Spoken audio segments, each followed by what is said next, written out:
अस्सलाम वालेकुम। रमज़ान में औरतें मुझे दुआएं दे देकर थक जाएंगी। पूरे रमज़ान इस्तेमाल होने वाली प्याज को आप एक साथ ब्राउन करके पैकेट बनाकर फ्रीज़र में फ्रीज़ कर लें, बहुत ज़्यादा आसानी हो जाती है। तमाम खुश्क मसाला जात जो बहुत ज़्यादा मिक़दार में इस्तेमाल होते हों रमज़ान के दिनों में, जैसे कि धनिया, ज़ीरा, कुटी लाल मिर्च वग़ैरह, पहले से भून कर पीस लें, ज़्यादा ही मिक़दार में रख लें ताकि रोज़े की हालत में आपको ये तमाम काम ना करना पड़े और आपकी बहुत सी मेहनत और वक्त बच जाए। रमज़ान में जिस्म को सेहतमंद और ताकतवर बनाने के लिए इंजीर का इस्तेमाल लाजमी करें। इंजीर के इस्तेमाल से आप कब्ज़ से भी महफूज रहेंगे, पानी की कमी होने वाली कब्ज़ भी दूर रहेगी। गर्मियों में रोज़ा रखना बहुत ज़्यादा मुश्किल हो जाता है, बहुत ज़्यादा प्यास का सामना होता है। अगर सहरी में छोटी इलायची, जो हरी इलायची होती है, अगर इसके 3-4 दाने खा लें तो दिन भर प्यास नहीं लगती, रोज़ा बआसानी गुजर जाता है। रमज़ान से पहले या रमज़ान की शुरुआत के दिनों में आप शामी कबाब बनाकर फ्रीज़ कर लें, इससे बहुत ज़्यादा आसानी हो जाती है ख़वातीन को। क्योंकि सहरी में इतना वक्त नहीं होता कि कोई सालन बना सकें, तो कबाब इस्तेमाल करके आप अपना काफ़ी सारा वक्त बचा सकती हैं।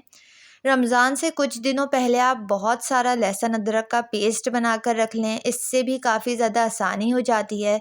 लहसुन अदरक के पेस्ट में थोड़ा-सा तेल शामिल कर दिया जाए तो वो हरा नहीं होता।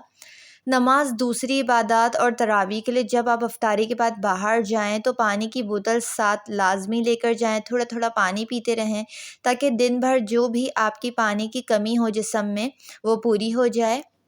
पूरे रमज़ान के दिनों में जितना भी बेसन आपका इस्तेमाल करने वाला हो, पहले से बेसन को छान कर रख लें ताकि रोज़ाना के इस्तेमाल के वक्त आपको बार-बार बेसन ना छानना पड़े। और वैसे भी इफ्तारी बनाने के लिए वक्त कम पड़ जाता है, तो इस तरह के छोटे-छोटे काम आप पहले से ही कर लेंगी तो काफ़ी ज़्यादा इफ्तारी के वक्त बच जाएगा। अफ्तारी में तली हुई अशिया तलते वक्त अक्सर जो है तेल के ऊपर झाग सा आ जाता है और फिर ख़वातीन को चीज़ें तलने में बहुत ज़्यादा मुश्किलात का सामना होता है। बाज़ औक़ात चीज़ें दिखती भी नहीं हैं झाग होने की वजह से, इसलिए तेल में चुटकी भर हल्दी डाल दें, झाग नहीं आएगा। ब्लेंडर और चॉपर में थोड़ा-सा नमक डालकर 3 से 4 मिनट चलाएँ ब्लेंडर को। ब्लेंडर की ब्लेड्स तेज़ हो जाएँगी। अफ्तारी के वक्त पकोड़े बनाते वक्त बेसन में थोड़ा-सा लहसुन कुचल कर या फिर ऐसे ही पेस्ट डाल दें, जायका भी अच्छा हो जाएगा पकोड़ों का। इसके अलावा इसका दूसरा बड़ा फ़ायदा ये है कि बादीपन और बदहज़मी भी नहीं होगी। किचन के कैबिनेट्स या फिर चूल्हे से चिकनाई दूर करनी हो, वो भी मिनटों में और बिना मेहनत के, तो एक बाउल लें, इसमें सिरका, बेकिंग सोडा और नींबू का रस, ये तीनों चीज़ें शामिल करके मिक्सचर तैयार करें। साथ ही साथ इसमें डिश वॉश लिक्विड भी डाल दें। इसकी मदद से किचन चूल्हे की सफाई करें, चिकनाई सेकंडों में ख़त्म हो जाएगी। पहले से मुर्गी लाकर अच्छी तरह धोकर साफ़ करके रख लें, इस पर मसाला लगा लें जैसे कि टिक्का मसाला वग़ैरह, अपनी ज़रूरत के मुताबिक पैकेट बनाकर फ्रीज़ कर लें ताकि जब रोज़े में आपको ये समझ ना आ रहा हो कि आज क्या पकाएं, तो आप उस वक्त इस चिकन का इस्तेमाल करके खाना बना सकती हैं, टिक्का बिरयानी बना सकती हैं और भी बहुत सारी चीज़ें, और इस तरह आपका बहुत सा वक्त बचा सकती हैं।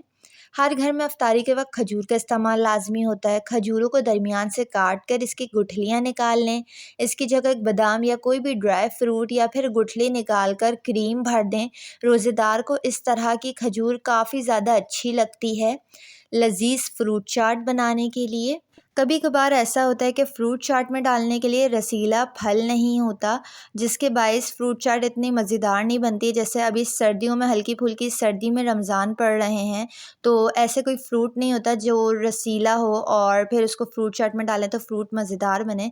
तो किसी भी फ्रूट का थोड़ा सा जूस डाल दें या फिर आप डब्बे का जूस भी इस्तेमाल कर सकते हैं। इस तरह फ्रूट चाट फ्रेश भी रहेगा और थोड़ा सा लीमू निचोड़ लें, फ्रूट चाट बहुत ज़्यादा मज़ेदार बनती है।